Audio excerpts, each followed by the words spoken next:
2 Corinthiens 13 à partir du verset 5. Examinez-vous vous-même pour savoir si vous êtes dans la foi. Attends, il dit quoi? Examiner. C'est-à-dire, le disciple, c'est celui qui chaque jour, le soir, il ne dort pas, hein, il ne dort pas comme ça. Il y a des ronfleurs, Éternel mon Dieu, éternel mon roi, Dieu 3 fois 1, Dieu 3, merci pour me garder, merci maintenant. Vous pouvez que prière et récitation? Non, il s'assoit avec le Saint-Esprit, il examine tout le long de la journée sa vie. Qu'est-ce qu'il a bien pu dire? Quelles sont les actions qu'il a posées? Il fait un examen de sa vie pour voir si toute la journée, sa vie a été conforme à ce que Dieu voulait.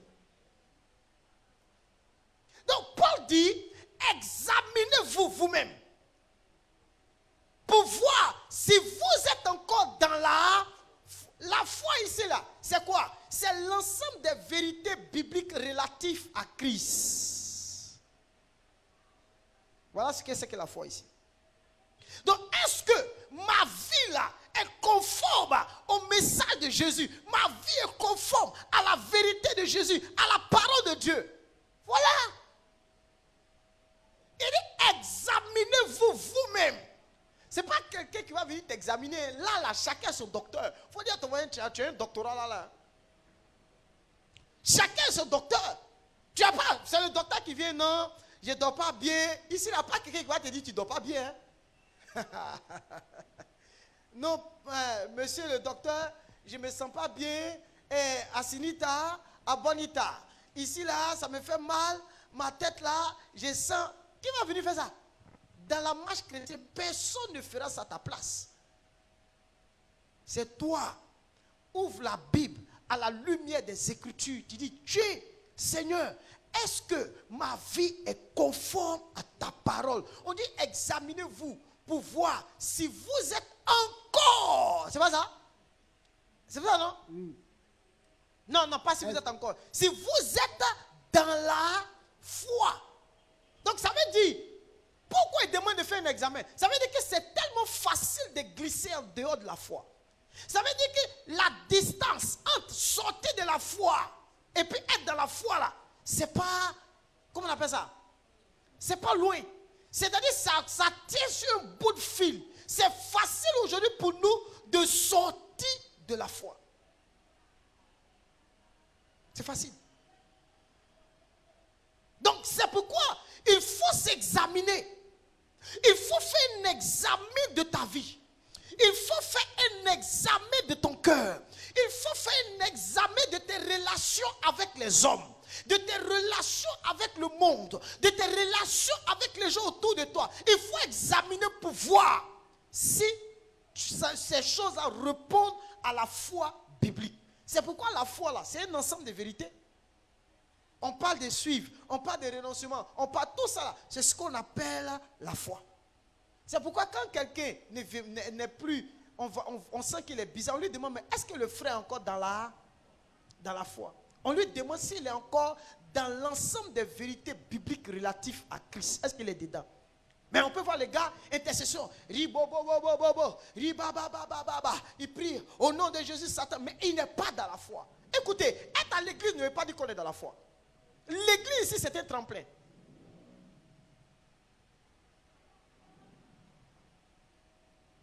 Vas-y, continue. Éprouvez-vous vous-même. Il dit faire quoi? Mettez-vous à l'épreuve. Éprouvez-vous vous-même. Vas-y. Ne reconnaissez-vous pas que Christ est en vous? Ah. Ne reconnaissez-vous pas que Jésus-Christ est en vous?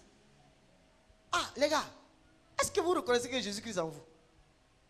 Parce que si Jésus est en vous, il y a des choses qu'on ne doit plus voir. Si Jésus est en vous, ça veut dire que vous êtes prêt à renoncer à vous.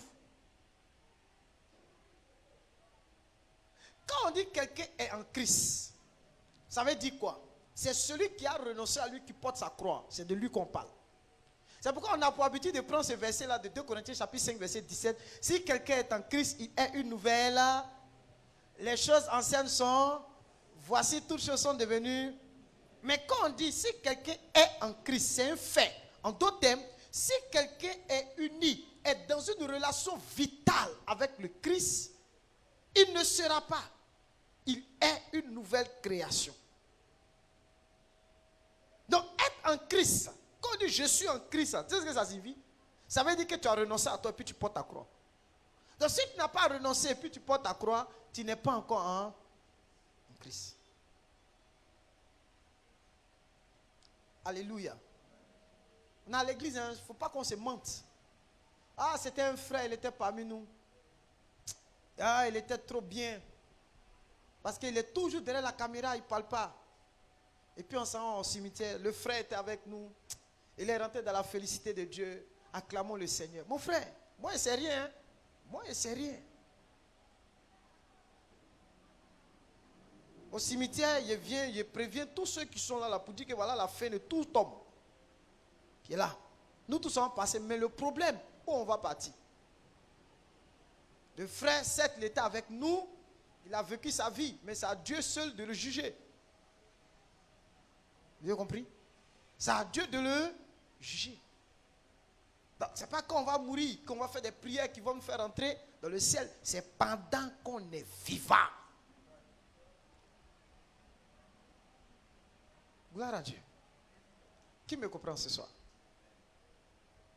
Acclame le Seigneur Jésus.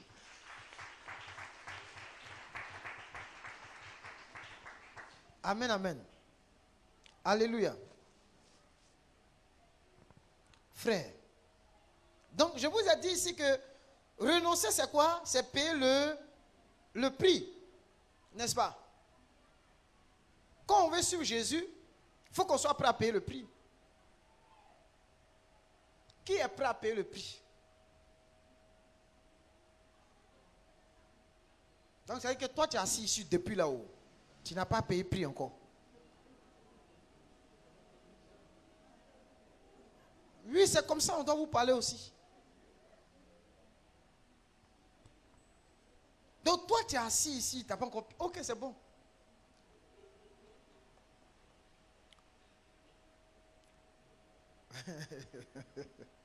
Alléluia. Amen, amen. Prends Luc 14, 28.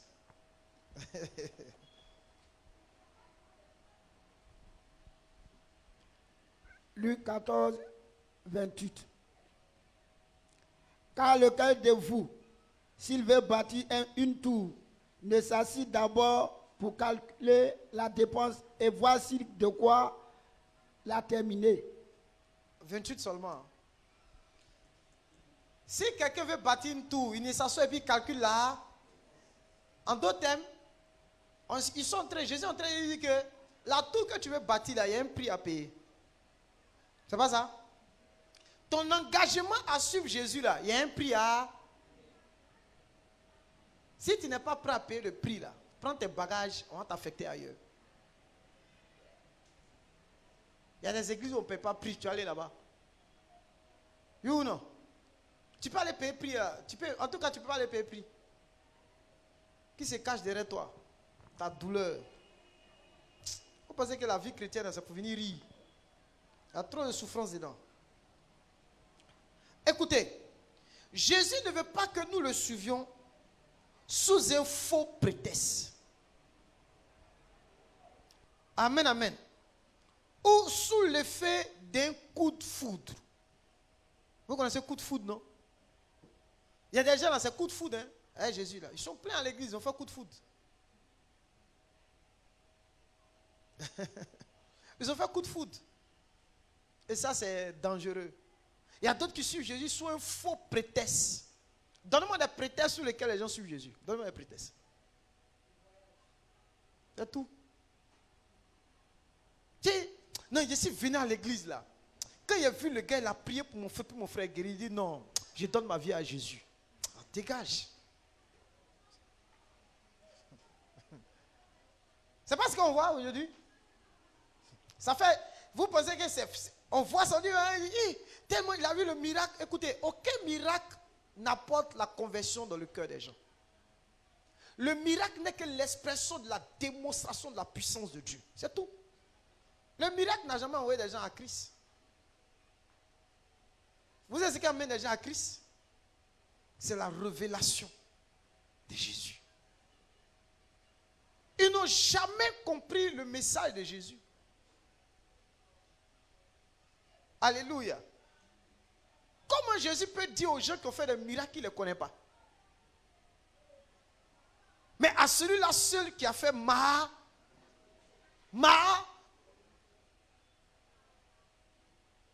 gloire à Dieu. Frère, arrivé un moment où on s'assoit puis on réfléchit.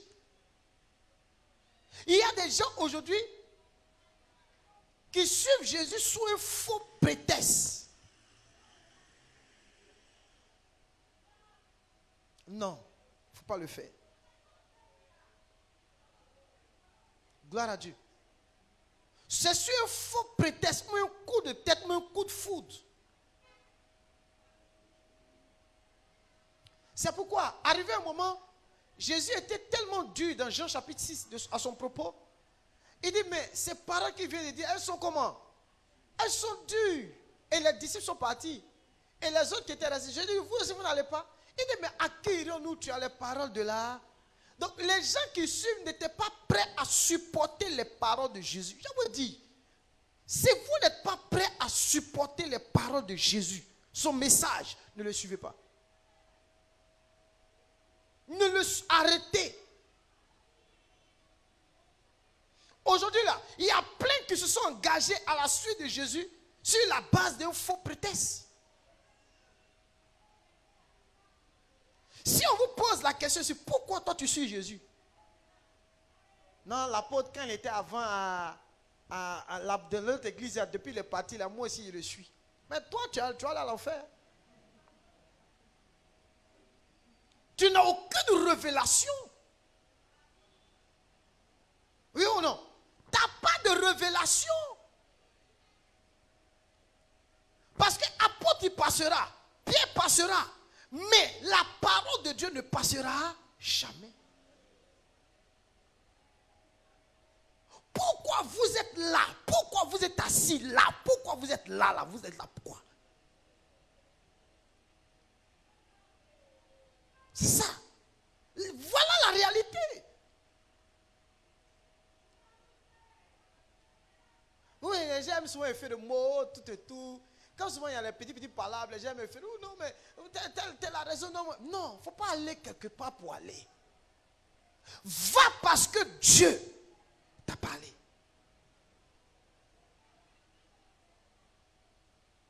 Va parce que tu as eu la révélation de l'esprit. Sinon, tout ce qui est coup de tête, tout ce qui est c'est de faux prétextes. Et ta vie va marcher sur. Écoutez, tu peux bâtir ta vie sur de faux prétextes. Sans la construire sur le roc qui est la parole de Dieu. Tu peux le faire. Et c'est ce qu'on constate aujourd'hui dans nos assemblées, dans nos églises. Bon, on a toujours employé le thème chrétien, il n'y a pas de souci, mais je préfère disciple. Il y a trop de problèmes.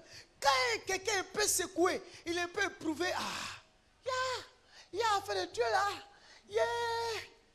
Affaire de Dieu là. Wow. Si je savais que c'était comme ça, je te dis, dedans là, c'est pas du jeu.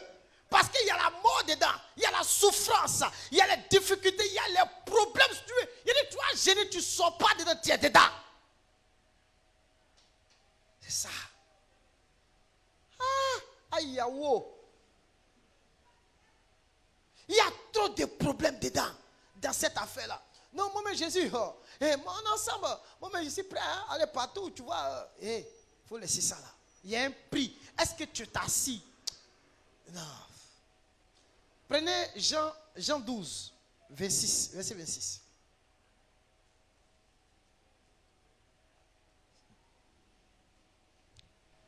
Jean 12, verset 26. Écoutez bien. Si quelqu'un me sert, qu'il me suive. Est-ce que vous avez compris?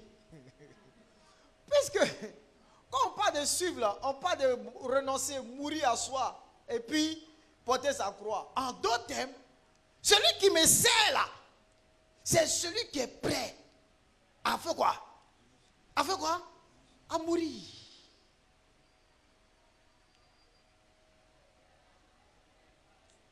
Tu calcules bien, non? Tu entends voir. Dieu me servir. Il faut me suivre. Ça y est, quoi? En le suivant. Attends, quand vous suivez Jésus, vous emmène où? Bon, vous emmène où? Quand on suit Jésus, nous emmène où? Non, il y a des gens qui disent au ciel. Tu ne vas pas au ciel d'abord. Hein? Je suis la terre d'abord. Quand tu le suis là, il t'emmène sans te tuer. On dit, Jésus prit sa croix et il partit dans un lieu qu'on appelle comment? Pour être quoi? Donc, c'est-à-dire que quand tu le suis là, tu t'en où? Il t'envoie où? Dès que tu le rencontres, écoute-moi bien, il va aller te tuer d'abord. Parce que Dieu ne peut pas utiliser les vivants, c'est les morts qu'ils utilisent. Parce que si vous ne mourrez pas en vous, comment vous allez ressusciter? Voilà pourquoi la puissance de la résurrection n'est pas à l'œuvre dans nos églises, parce qu'on n'a pas connu la mort pour vivre la puissance de la résurrection. On n'a pas renoncé. Il y a tellement de faux prétextes sur lesquels nous sommes appuyés pour le suivre. Non, je le suis parce que peut-être à l'église on dit la vérité. Hey, ça c'est un faux prétexte. Il y a plein d'églises où on prêche la vérité. Ici, là, ce n'est pas la seule église où on prêche la vérité. C'est un faux prétexte. Va aussi là-bas. On le suit parce que il y a une révélation. Écoute, écoute. Lorsque Paul parle, à chaque fois que Paul se trouve devant quelqu'un, il leur rappelle la révélation qu'il a connue à Damas. Non.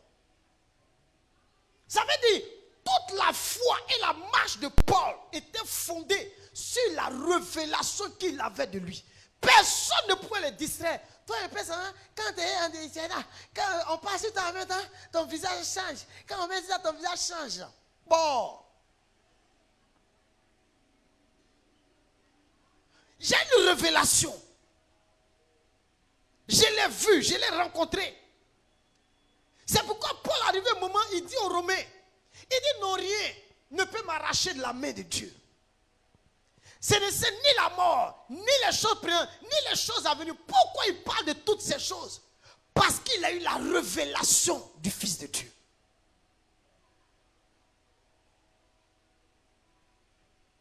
C'est pourquoi il a dit qu'il attend le jour de sa mort. Il dit qu'il est pressé pour quitter ce corps. Parce qu'il sait qui il a vu.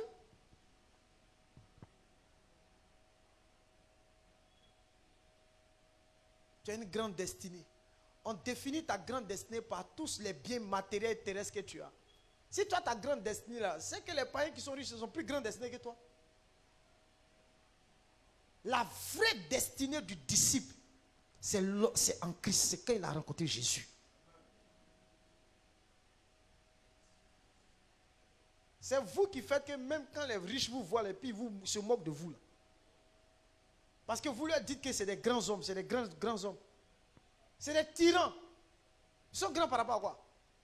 Parce qu'ils possèdent. Mais attends, il ne peut pas me diminuer de devenir riche parce qu'il possède. Il n'a rien.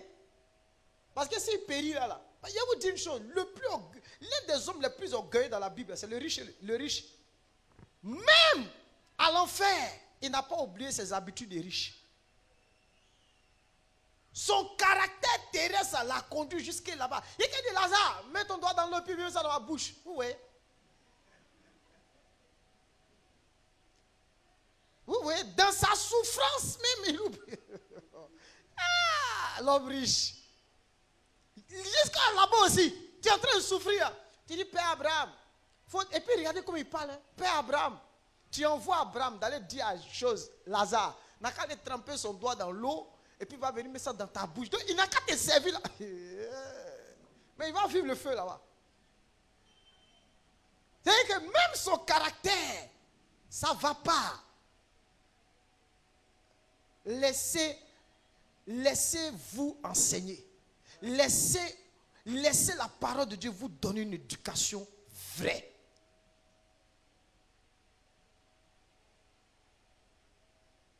La parole de Dieu vous éduquer. Dans votre manière, la parole de Dieu va éduquer ta langue. La parole de Dieu va éduquer ton cœur, va éduquer tes pensées, ta manière de penser, ta manière de voir, ta manière de parler, ta manière de te comporter. Laisse la parole de Dieu. Il n'y a rien dans l'orgueil. L'orgueil précède la chute. Gloire à Dieu. Gloire à Dieu. Frère, ce soir-là, battons-nous pour suivre Jésus.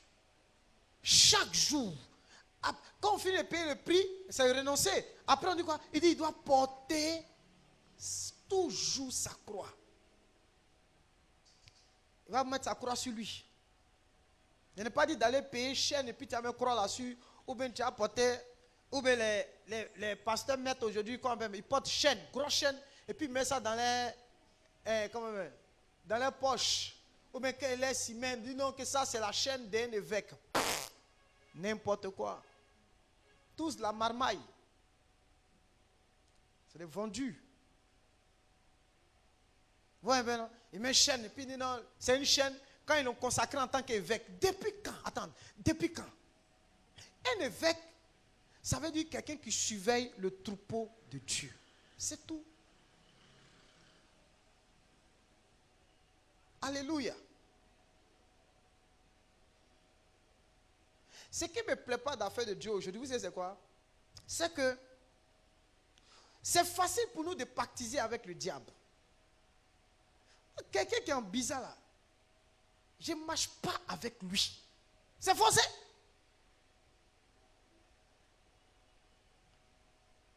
Non, vous savez,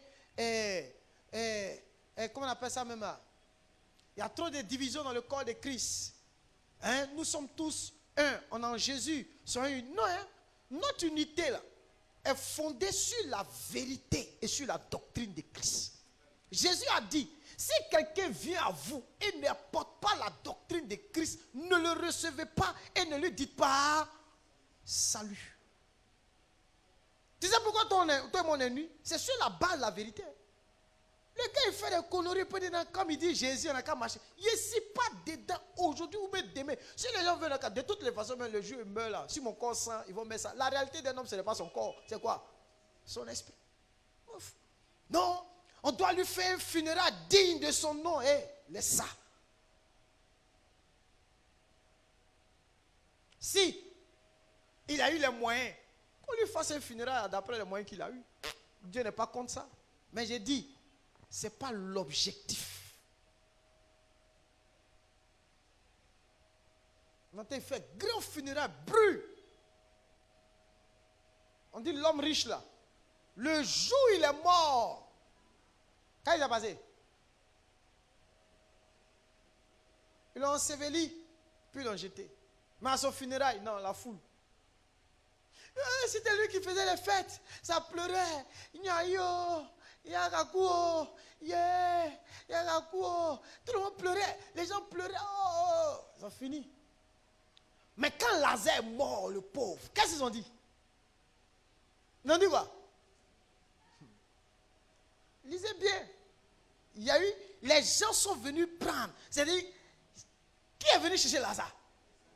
Les anges. Voilà la réalité qu'on ignore.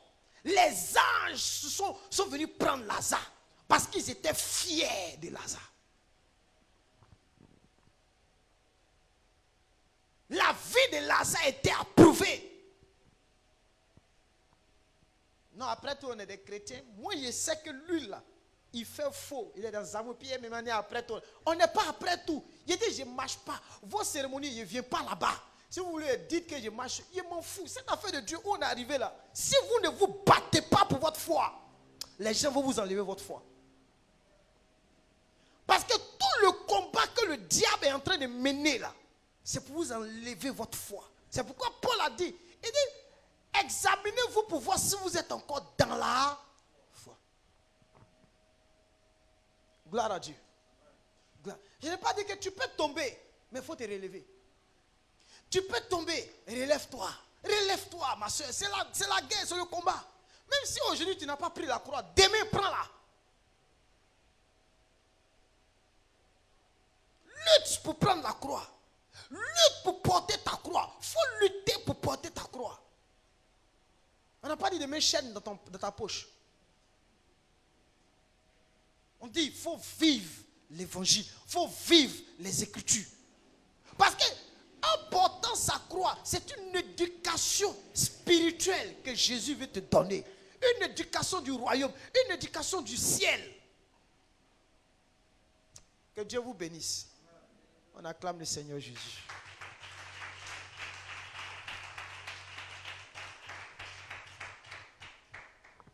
Alléluia. Que Dieu bénisse sa parole. Frère, nous devons tout faire pour renoncer à nous et porter chaque jour la croix. Amen, amen. Tes ambitions. T'as coupé? Ok, ne coupe pas, hein, pas encore fini. Il a dit une dernière phrase. Regardez.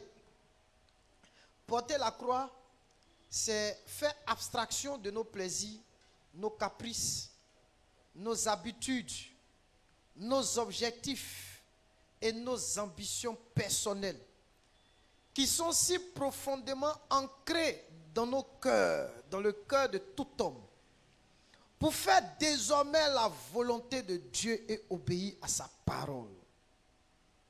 Suivre Jésus suppose toujours un acte volontaire de capitulation et d'abandon.